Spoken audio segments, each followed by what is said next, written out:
តាយយន់តូចយំខ្នងភ្នំនងរែកទាំងព្រួងស្ទើបែកបាត់មកសង្ខាតូចអើយតូចទួញទំនួញខ្លោចសាឯណាឆ្នាំណានឹងកត់សៅមក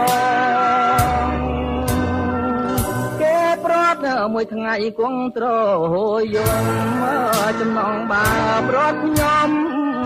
ដីវើដល់ជុំមិនបានជួបផងព្រះអើយសូ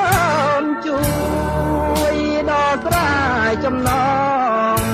ឲ្យផុនទុងផងទើបអចិន